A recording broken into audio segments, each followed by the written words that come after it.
please let us know if you'd like to ask a question. And Sarkhan? Yeah, Jeff, it seems like with Larkin and Raymond carrying the bulk of the offense in recent games, what do you need to see more from like the Suter line or just getting more balance in general?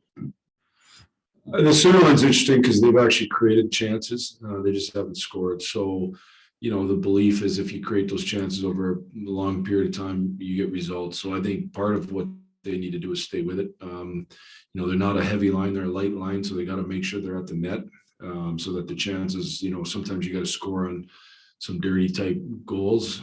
So I think they can make sure that they do a better job of being at the net and getting to the inside. But ultimately, they have created chances. They got to find a way to score. We got to look at our lines and see if there's a way we need to mix it up.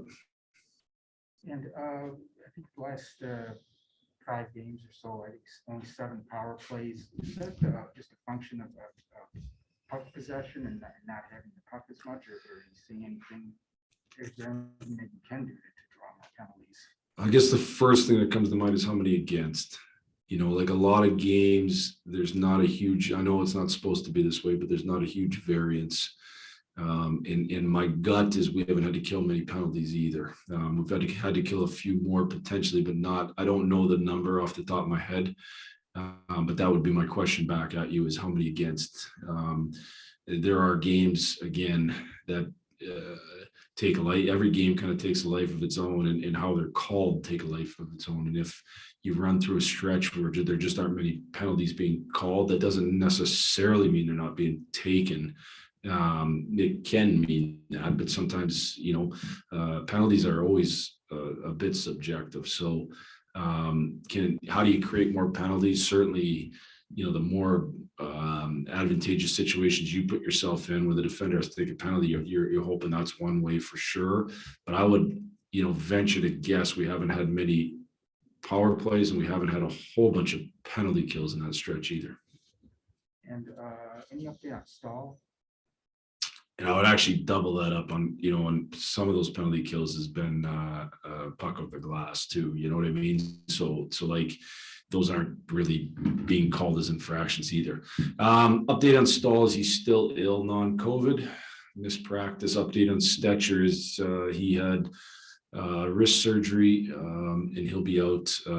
We anticipate he'll be out till at least the Olympic break.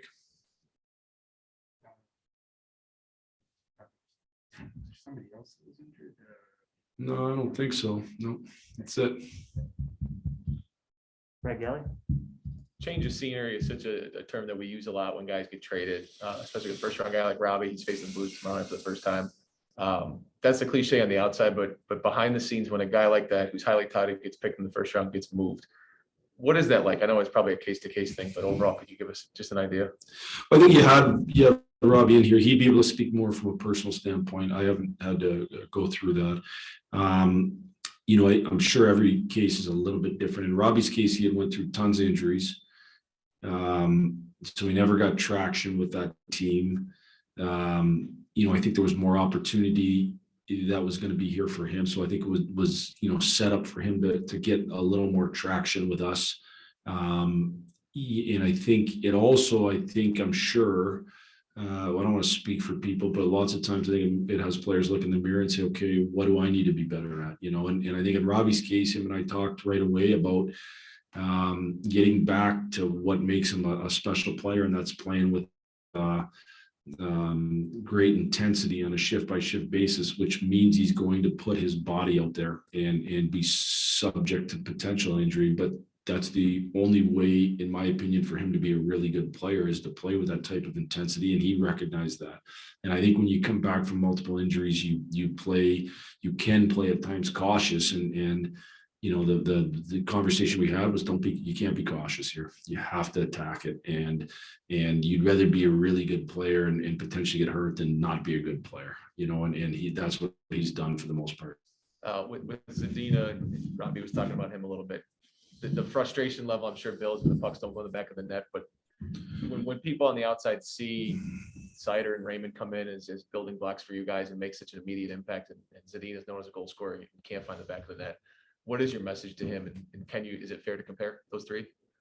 Well, for the first thing I'd say is we're 20 games into the season and 20 games into the first two guys' careers. Like a lot of people have, good starts, and they don't necessarily. That doesn't mean that's what you're doing for the 500 games. We hope they are, but we all get too overexcited both ways in this world today. We get overexcited when things go well, and we get overexcited when things don't go well, or overreact, I should say. I think that's just part of the culture of today.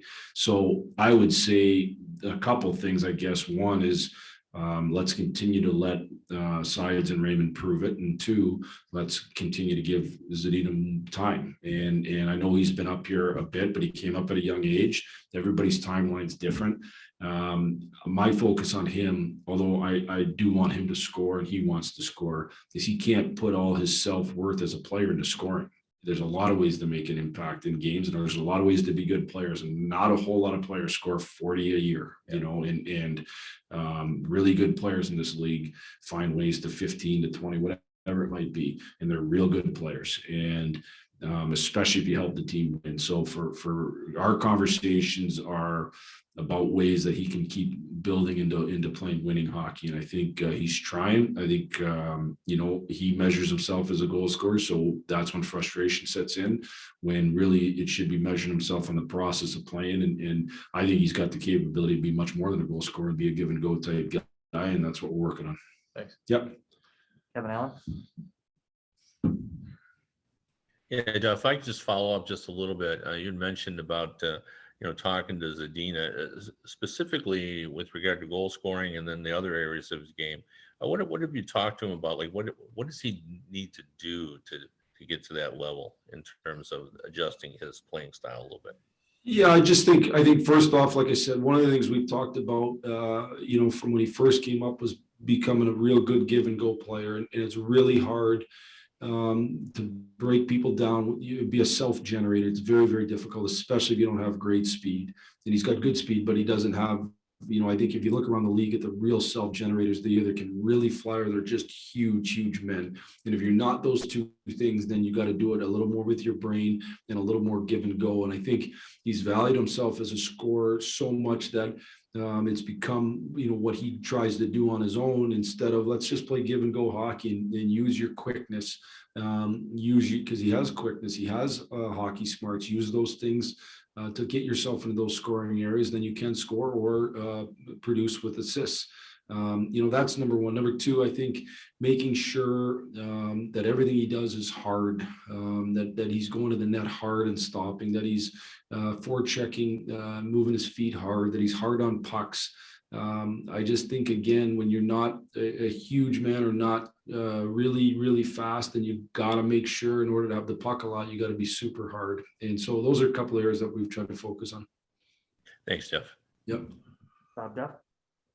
And Jeff, I noticed Saturday night Osterley had a couple of shifts, I think, with Sider and with Stetcher obviously now being gone long term, and Stahl's out for a short term, it would appear. Is this kind of Osterley's chance, to his opportunity to show you he should be in the regular six?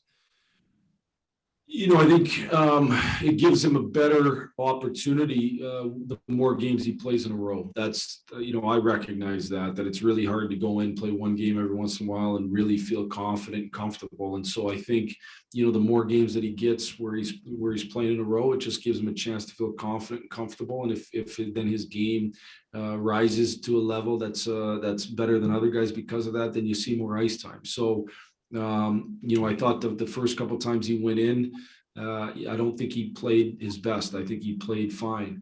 Some of that's understandable given the amount of time in between games, but the reality is that I'm still judging him on those games. So now he's got a chance to be in more games. I think it certainly could lead to more sustained ice time and more sustained game time, but his play will dictate that. Thanks. Yep. Dana Garuder? Hey, Jeff, just a little bit more clarity on Stetcher. Did he get hurt in his last game that he played, or was that during a practice, or when did that happen? Well, that's two questions. One would be, does it matter? And two would be, to answer your question, I believe it was it was actually after practice, shooting pucks. Okay. And then quickly about your goalies. Obviously, we've been pretty much alternating them all year. How do you feel that's worked out so far?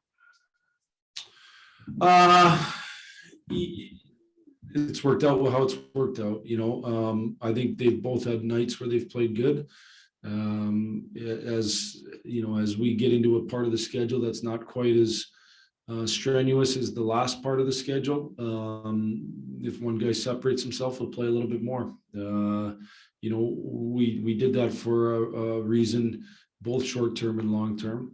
One, to try to get both guys going. It's rare in this league that guys play 70 games in net anymore. I can talk you through those reasons at some other date.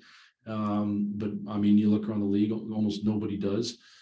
So you have to get both guys going. And two, we played, again, I think it was 20 games in 37 days. That's going to be a lot on everybody. It was certainly a lot on the goalies. And so, we went in with a plan that we would get them both going and play them both. And to what degree, it just depended a little bit. We certainly had moments where I think, certainly one moment where we switched the rotation. We had other moments where we talked about it, but the guys have to grab it in order to do that. They have to show that they're better than the other guy. And now that the schedule's lightening up a little bit, if one of them separates themselves, they'll play a little bit more. Thanks. Yep. Ask a question. Go ahead. The other guy I was thinking of was Stevens. Do you have an update? Stevens is out for a significant time, for sure through the Olympic break. No surgery, but he's out for sure through that. Last question, Ted Colton. Hey, Jeff, how about just a thought on playing the Blues tomorrow, a team that you really haven't seen live, playing against them in years? I mean, does that matter at all? And then just a thought on them. I mean, they're still the bones of that roster, still a Stanley Cup team, basically.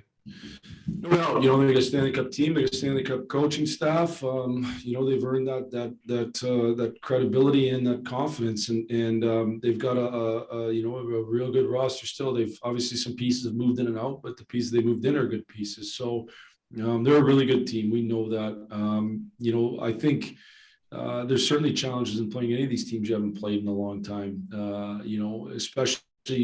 This is a little different because I don't think their style of play has changed since the last time we played them. It's the same coach. Arizona was definitely a different challenge because it's a different coaching staff and totally different roster. So this one, it feels like it hasn't, I don't want to say it feels like it hasn't been as long, but it's a real similar preparation. We know what we're going to get tomorrow. It's going to be a matter of who goes out and executes better. Just a quick one to follow up on that. Have you guys noticed as a staff any sort of difference compared to last season when you were playing those teams every other night, basically? I mean, the adjustment whatsoever? Yeah, like I've said this publicly before. I really like the 2-game sets. I thought they were great. I understand there's barriers for it, but from a coaching perspective, I really enjoyed it.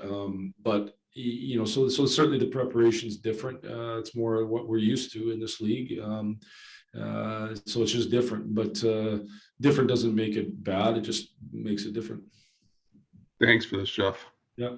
That's it for us today. Thanks, everyone.